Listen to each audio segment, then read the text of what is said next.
ISO द्वारा प्रमाणित Maharashtra police news 24.live। तहसील कार्यालय शिरूर आनंदपाळ येथे आमरण उपोषण। नमस्कार, आपण बघत आहात महाराष्ट्रातील number 1 news channel Maharashtra police news 24। Shirur Anandpal तालुक्यातील मौजे येरोळ या गावातील काही ग्रामस्थ तहसीलदार यांच्या कार्यालयासमोर आमरण उपोषणास बसले आहेत। मागील उपोषण दिनांक 13 डिसेंबर 2024 रोजी चालू असताना ग्रामविकास अधिकारी व गटविकास अधिकारी यांच्या लेखी सहीने पत्र घेऊन उपोषणास स्थगिती दिली होती, परंतु अद्याप कुठल्याही प्रकारची कार्यवाही व चौकशी झाली नाही। ग्रामपंचायत कार्यालय येरोळ हद्दीतील मंजूर असलेले विकास कामे अद्यापही केली जात नाहीत। तसेच बऱ्याच वर्षापासून वेताळ मंदिराचे अतिक्रमण ग्रामपंचायतच्या व अतिक्रमण धारकाच्या संगनमताने हटवण्यात येत नाही।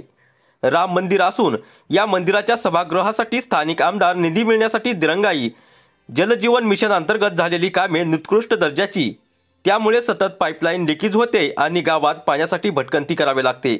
जिल्हा परिषद शाळेत शिक्षक नाहीत, पशुवैद्यकीय दवाखाना सतत बंद असतो, त्यामुळे पशुपालकांना शासकीय सुविधा मिळत नाहीत।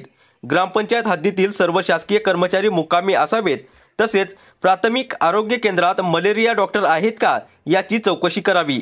एकच औषध दिले जात आहे याची चौकशी करण्यात यावी। शासन अनेक योजना राबवून पण त्या सामान्य नागरिकांपर्यंत पोहोचत नाहीत। अशा प्रकारच्या मागण्या उपोषणकर्त्यांच्या आहेत। उपोषणकर्ते नितेश झांबरे, प्रकाश बनसोडे, राम बालवाड, तुकाराम लोंढे, रंजना बालवाड, मीरा भोई, वर्षा अल्लापुरे, अंकुश लोंढे, शिवानंद बालवाड, महेश भोई।